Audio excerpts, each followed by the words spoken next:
make a quick live video. And I want to talk about a lot of these content creators and these people on Instagram and Twitter with these lies. Everyone is lying that we have Shakur Stevenson and Tank Davis fighting in November. Now, I don't know who spread this rumor, but it only takes one uploader to share this information, type of information, and everybody runs with it without doing their own research. And Tank Davis, I believe it was either Tank Davis or Shakur Stevenson, came out and said that this is a lie, that it's just rumors. Guys,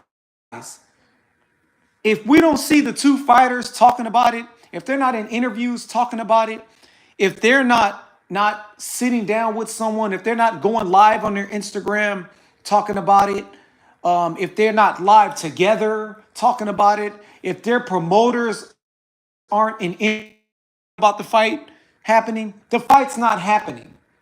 The fight's not happening. Guys on YouTube who basically they make a living off of YouTube, and when the views run low, what's up, Charles D? Salute.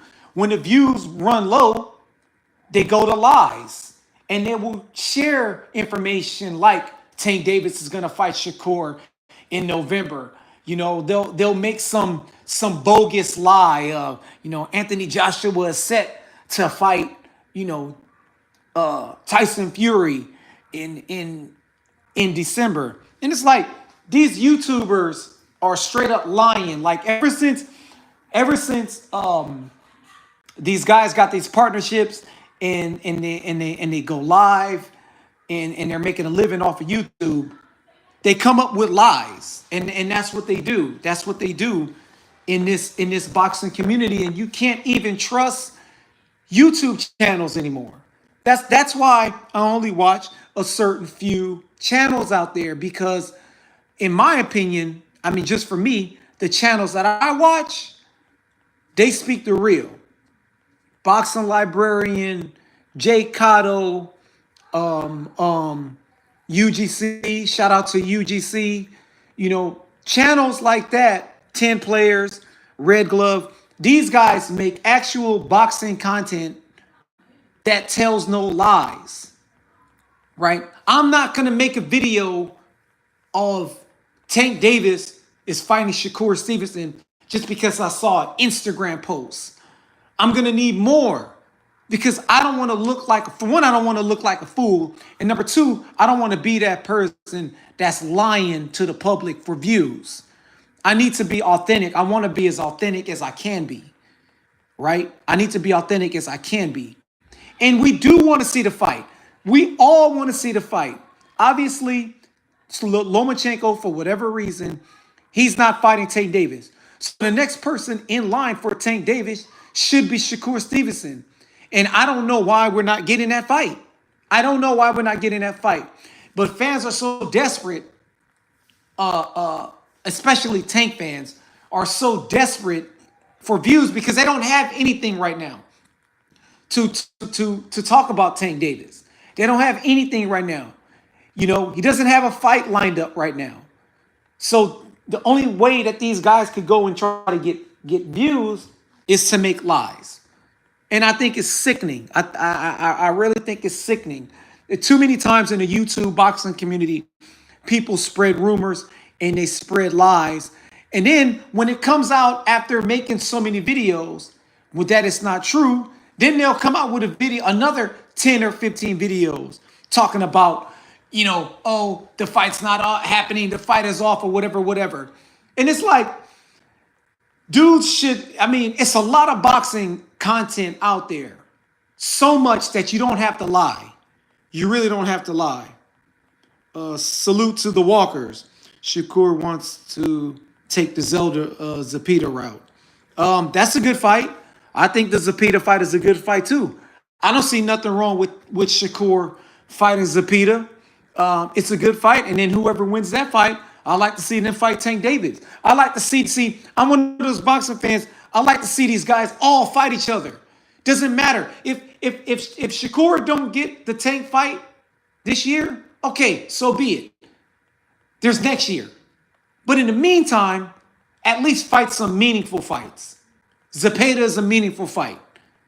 Shakur, he get a pass, for the Frank Martin. That's whatever. He was on a long layoff, took a tune-up, whatever. But now it's time to step up. Fight somebody else. You know what I mean? Tank coach calls Shakur boring. He's boring. Beat his ass and move on. Yeah, I mean, that's the thing. Like Shakur is boring to the casual fans, and he's boring to some of the diehard fans. But I mean, if he's boring, why don't you just try to make the fight, man? Make the offer, make the fight. Give a good offer, an offer where he's not going to say no, because Shakur could be a bit of a diva himself, and if the money isn't right, he will turn the fight down if the money isn't right. And, you're only worth what you can sell. And to me, I thought it was a bad idea of him turning down that 15 million 3-fight deal. All the tops don't want that Shakur smoke. I'm starting to think that, Charles. Look, man, I'm starting to think that at the end of the day, Shakur Stevenson's an A-class fighter. And as they say in boxing, your feet is the first line of defense. And let me tell you, Shakur Stevenson got mad feet. He got mad A-level, elite-level feet. The guy's defense is really good. He knows his distance. He knows his range. He knows when to hit and when to get out. This is a tricky fight for Tank Davis, who isn't a busy fighter, who isn't an aggressive fighter, and relies on his fighter, his opponent, to get tired, to be drained. Because a lot of the times he fight guys that's drained. Frank Martin was drained. Ryan Garcia was drained. Right? He relies on these advantages, these disadvantages that the other fighter has to complement his type of style, where he was forced to fight a more aggressive fight with Pitbull because Pitbull wasn't drained. Pitbull was there to fight his fight at 135 and whatever weight he rehydrated to. Tank Davis was forced to fight, and that's why that fight was super close. Could have gone either way to me. But we just need to see these guys fight. Like the lightweight division is a stacked division. It's a stacked division. I mean, you got Keyshawn Davis is there.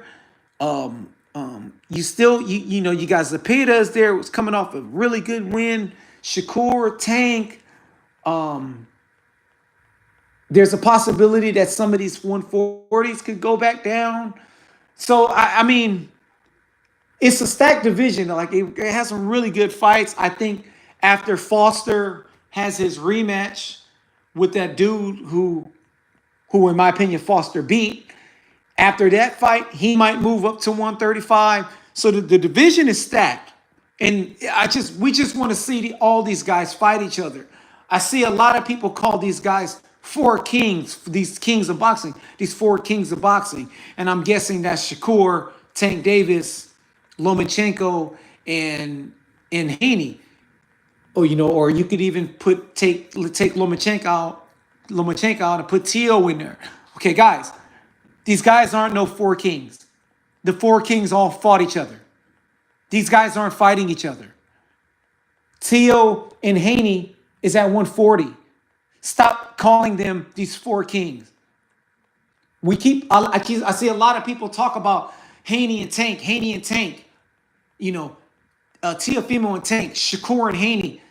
Those guys are at 140. Once Tank and Shakur move up to 140, then we could talk about those guys. Then we could talk about Tank fighting Richardson Hitchison or something like that. Matias, or the guy who beat Matias. I forgot the guy's name who beat Matias. Those guys are at 140, and we guys at 135. Stop calling these guys the four kings. It's an insult to the real four kings. It's an insult to compare Haney, Tank Davis, Shakur Stevenson, and Teofimo Lopez to guys like Sugar Ray Leonard, Roberto Duran, Marvin Hagler, Tommy Hearns, and even throwing Wilfredo Benitez in there. Stop it. Like, it's nonsense. Salute Janet Young, salute. You know what I'm saying? It's nonsense. Everyone is calling these guys. Look, in order for you guys to be today's modern day four kings, y'all got to fight each other, beat each other, fight each other once or twice, fight each other more than once, lose, win, lose, win. That's what the four kings did. It wasn't about, oh, we're going to wait it out and we're going to be called the four kings, but we're not the four kings. You know, like we got a whole bunch of casual boxing fans out there who don't even know who the four kings are. They don't know who the four kings are. A lot of these guys who talk about the four kings probably never even watched Tommy Hearns and Roberto Duran fight. They probably didn't even watch Roberto Duran fight Hagler. I bet you these guys don't even know that Roberto Duran and Sugar Ray Leonard fought 3 times. I bet you they don't even know that. So a lot of these casual fans, they talk about four kings, but they don't know what the four kings did. These guys all fought each other. They fought each other in different weight classes, but at least they all fought each other. We're not getting that today, guys. We're not getting that today. Stop with this four kings nonsense. It's weak. I seen a guy who interviewed what's that brother name, the basketball player. He interviewed Roy Jones Jr. and he labeled these guys the four kings. It's like, who were you listening to? Who did you watch use that frame, the four kings? Because these guys aren't the four kings at all. You know, don't forget they tried to put Ryan Garcia in the four kings. Exactly. Like, how do you put Ryan Garcia in the four kings? And it's like the guy got one good win at 140, lost his catchweight fight to Tank Davis, and then he beats Haney, misses weight, tests positive for a banned substance, and you want to call this guy part of the four kings? Come on, man. That guy's an Instagram model. He's a queen. All right, he ain't no king. He's a queen. He's a cheating, Ostarine, PED scumbag. That's what he is. And I got no respect for Ryan Garcia at all. At all. I'm not a fan of Ryan Garcia at all. At all. And shame on all those boxing channels out there and YouTubers and content creators who defended a cheater. Straight up defended a cheater. Straight up. But y'all ridiculed Alicia Baumgartner for testing positive. Y'all ridiculed Jarrell Big Baby Miller for testing positive. Y'all ridiculed Luis Ortiz for testing positive. Dillian White for testing positive. All these guys, but because y'all agenda, you guys got to hate for Devin Haney because he made a stupid comment or because you guys don't like his father. I don't care about none of that. No excuse for somebody that's cheating. No excuse for somebody that's cheating. He's done nothing in the sport of Garcia. Exactly. Garcia's done nothing. He hasn't done anything. I think he beat what? Did he beat one world champion? I think the guy who dropped him. I can't even remember the guy's name. Garcia didn't do anything. Garcia is a welterweight campaigning at 140. And I'm glad that he has that year layoff because when he comes back, he ain't going to be able to make 140. But I tell you what, he'll probably have a catch weight and call it a junior welterweight fight, but he's going to weigh 3 or 4 pounds above the junior welterweight fight. Because that's the foolery that they do in boxing today. That's straight up the foolery that they do in boxing today. Straight up. His best was Campbell. Yes, right, Luke Campbell. Luke Campbell was his best win. And Luke Campbell was done. Luke Campbell was done. Wasn't the same fighter. That wasn't the same fighter. And he put Ryan Garcia on his back. Y'all remember that? Y'all remember that? Yeah, you know, I can't believe that. They tried to put Ryan Garcia in the four kings. Give me a break. I can't believe these guys. But, you know, that's what it is. That's what boxing is right now. It's turned into a big joke. And then we got all these YouTubers and these content creators lying.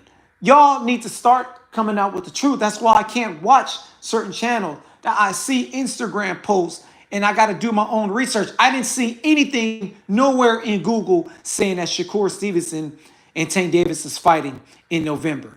It's a straight up rumor, straight up lie. I need to see these promoters talking about it. I need to see posters. I need to see face-offs. I need to see press conferences. That's when I know it's going to be real. He's out in Japan getting ready to fight for Risen. Who's out in Japan? It's ridiculous and insulting for me. I almost lost an eye. Right, well, be careful, man. Keep your hands up, man, because you don't want to lose your eye in sparring, man. You gotta put on that headgear that Andre Ward was wearing, the famous headgear that covers your whole face. I personally, if I'm wearing the headgear that covers my whole face, I never sparred with that type of helmet. I mean, that type of headgear. And back when we used to spar, the headgear that we wore, I could tell you right now, your whole face was sticking out of that thing. Straight up, your whole face was sticking out of it. The only thing that was protected was your ear. And by looking at that mask that covers your face, I don't want to get hit in the face with that, especially like with a jab. Because that thing that's covering your face is just going to smash your nose in. Just hit me with the glove. Just hit me with the glove. You know, but at least, I could put my guards up. I'll put my high guard up. And then you got that face guard in front of you. You can't get hurt with that. I mean, you can't get hit with that. So that thing is just going to protect you. Ryan is out in Japan, I believe. Oh my goodness. So Ryan is going to do what? Some type of exhibition? Is he allowed to do an exhibition even though he's suspended? I guess it won't be sanctioned or anything like that. But it's just ridiculous. It's just ridiculous. I don't know what's going on, but I just hope we do get these fights. If we don't get the Tank Davis fight with Shakur, why not fight Zepeda? That's a good fight. Listen, Tank Davis isn't the only lightweight out there. If Tank Davis want to continue fighting the weaker opposition, hey, let him continue doing that. Y'all need to start streaming these fights and not support the nonsense. Because if Shakur gets the Zepeda fight, right, and he wins, he's one up on Tank Davis. Because that will probably be a better win than at 135 than anyone Tank has beaten before. I mean, it just is what it is. Pitbull hasn't did anything at 135. His best accomplishment is at 140 against Rolly. Can y'all imagine that? Against Rolly. Man, that's just ridiculous. All right. Frank Martin was a prospect. A prospect. Okay. Tank was on a long layoff. He's not going to take a hard fight. These guys know who's the hard fighter, who's not. Coming off a long layoff, he took Frank Martin because that was the easy route. Tank Davis is very talented, you guys. The guy is skilled. The guy is talented. But you're only as good as your competition. You're only as good as your competition. And you need to prove to us that you are the goods. Just like Shakur need to do the same thing. Listen, he's boring. He's boring to a lot of people. I enjoy watching Shakur. Now, I didn't like his fight before this last one. What was that dude named? Santos or whatever? I didn't like that fight. That was some BS. But I do enjoy and appreciate what Shakur Stevenson does in the ring and what he brings to the ring on a boxing point of view. Remember, guys, this is the sport of boxing. This isn't a street fight. This isn't a jailhouse fight. This isn't a holding tank fight. This isn't a reception hall fight. This isn't a one-on-one in the alley. This isn't a one-on-one at the club. This isn't a fight in the parking lot at Walmart.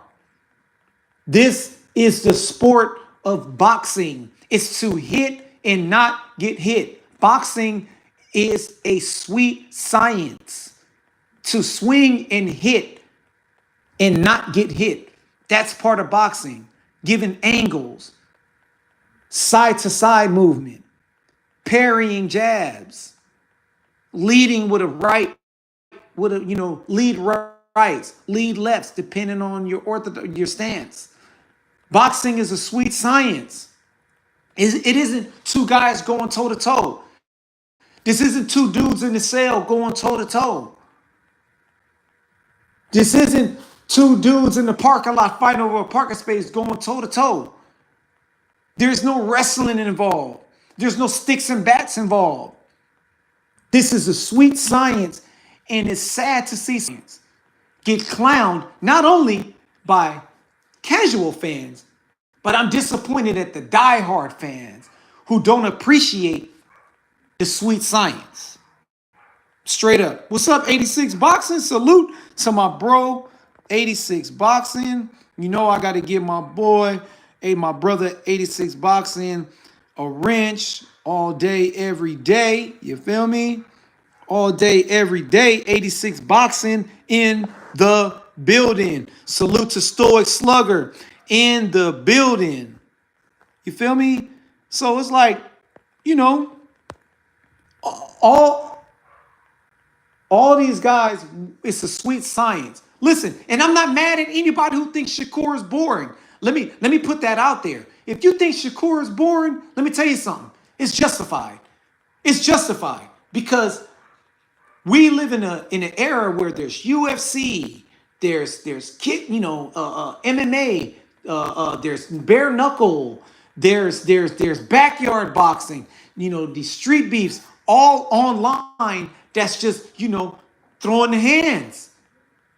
And so I understand why watching somebody like Shakur Stevenson is boring to you. I got no argument with y'all, with anyone out there who think this man is boring. But I tell you this, for me, when I watch Shakur Stevenson, I'm looking at someone who understands what boxing is.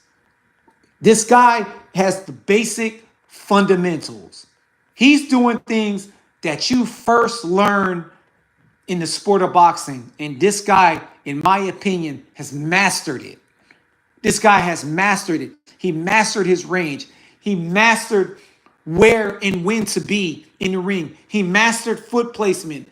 This is not going to be an easy fight for Tank Davis, y'all. It's not. It's not. So we got to salute 86 Boxing. We got to appreciate that because there isn't a lot of listen, when Anthony Joshua lost to Andy Ruiz, right? And he went in there in the rematch and he boxed him. I thought that there was nothing wrong with that. Anthony Joshua made adjustments. He boxed this guy's head off. I think Andy Ruiz won maybe two, if I'm being generous, 3 rounds out of 12 rounds. He put on a boxing clinic and everyone was upset. If you know that the guy is fast, so Andy Ruiz has fast hands, but he has slow feet. Right? There's a difference. Fast hands, but he has slow feet. Anthony Joshua made those adjustments. Anthony Joshua knows, okay, if I try to go toe-to-toe with this dude, he's faster than me on the inside. So I'm going to keep him on the outside. If I get a knockout, if I don't get a knockout, so be it. But I'm going to outbox him. I'm going to box him, and I'm going to win. Big old buff heavyweight, like Anthony Joshua did that, gave the sweet science, and he beat him. Nothing wrong with that. Everyone was like, oh, he should have knocked him out. He doesn't have to knock him out. He doesn't have to. You could win a rematch if you lost by a knockout by decision. There's nothing wrong with that. People clown Anthony Joshua for displaying the sweetest science, but they praise Floyd Mayweather for doing it. You get what I'm saying? It's just not fair to these boxers. And I think Shakur Stevenson is that. He is that boxer that everyone knows is going to be hard to beat because his first line of defense is his feet. And when you first learn boxing, the first thing that you're taught, besides besides throwing a jab, of course, the first thing you got to learn is your footwork. You can't box unless you got good footwork. And Shakur Stevenson has mastered that. And it's going to be a really hard fight. And I would, like I said, I would love to see his Zepeda fight. I feel like that fight might turn out to be just like the Valdez fight that he had at 130, but I don't know. Zepeda's really good, and I just want to see the fight. I hope that we get that fight, man. And anyway, this was a quick live, man. Salute to y'all for joining in and coming in, man. Salute and really appreciate all of you guys. Hit the like button, subscribe, and for the people who get the playback, salute to y'all for the playback. Salute, peace, peace.